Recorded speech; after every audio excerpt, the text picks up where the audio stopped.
I've lived in New York for over 30 years, and yet it's still in the middle of the night when I'm working alone in the studio, my mind wanders back into that environment in which I grew up. The bayous and swamps and wetlands of Texas, Louisiana, Gulf Coast, that landscape is just ingrained in my psyche. I feel like that there's clearly, if not multiple, there's certainly two distinct currents that run through my work, which is best summed up by an article in the paper, a Los Angeles newspaper many years ago that said that I painted nature at its grandest and man at his worst. I can work on a painting of a certain type, a very, let's say, figurative, descriptive painting of where I'm trying to represent some form of absolute ugly greed and opulence and whatever in a person or personality that I'm trying to depict.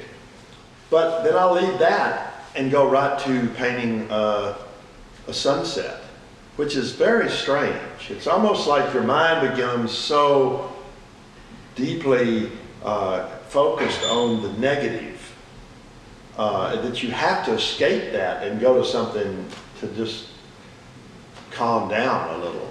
I mean, if I just painted the crazy stuff all the time, I think I would be one of those people that you would read about in a tabloid where I caught fire checking out at a supermarket checkout counter and just exploded. I would have so much weird energy and built up kind of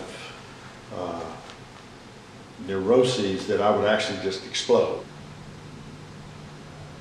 The mask keeps the person, you can put your Uncle Fred behind that mask, or some judge that you know, or your neighbor, or you're someone you don't like or you like, or whatever.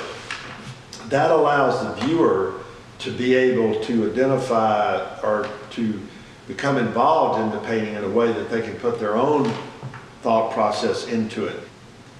Everyone faces the same kinds of problems as human beings that we all face in terms of corruption and greed and the 7 deadly sins, which have been written about and depicted by artists for however long. All of that stuff, avarice, greed, gluttony, sloth, etc., that's just universal. And if you can tap into that, then you've created something that may have a lasting power. But if you look at a painting like the painting that's in the show, Ship of Fools, that painting comes from history paintings.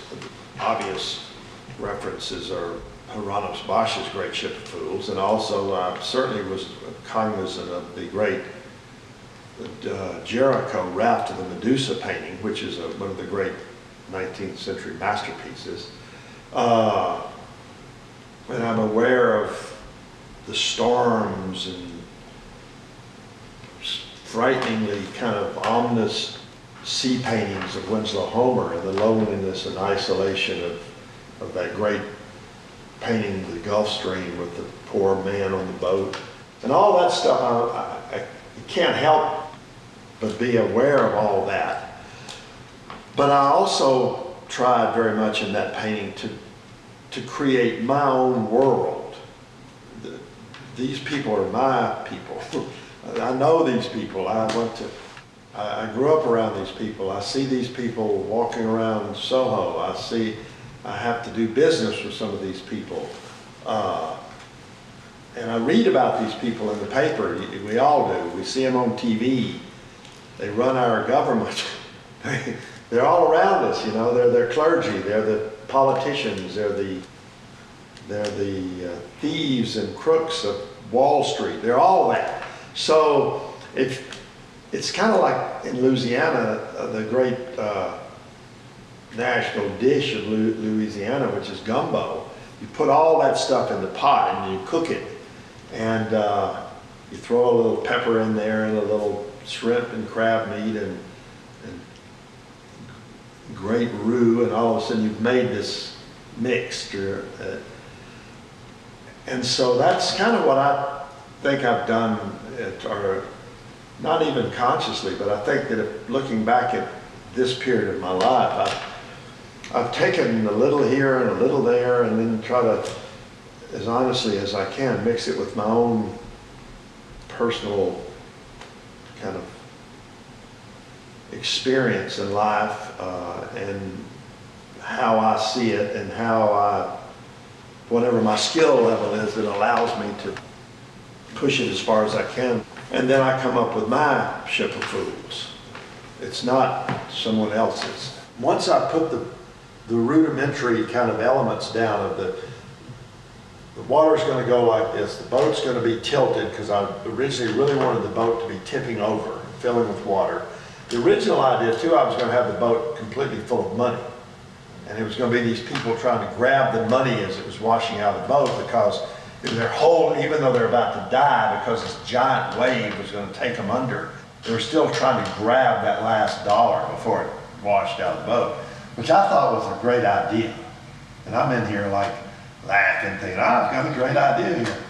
And then it ends up way more complicated than that. There is some money, but then there's the monkeys and the skeletons and the devils and the representation of leadership with the uniforms and the authority figures and the greed, and so it's almost like the 7 deadly sins in one painting.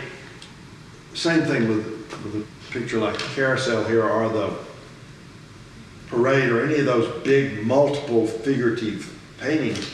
They become, to me, they become alive. And it's almost like I put myself in the middle of them.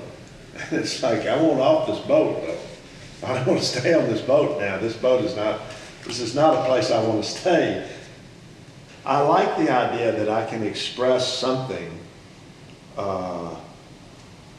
with a brush or charcoal or whatever that I really want to express, and hopefully at best others will pick it up, and then there's a communication, and then it's successful,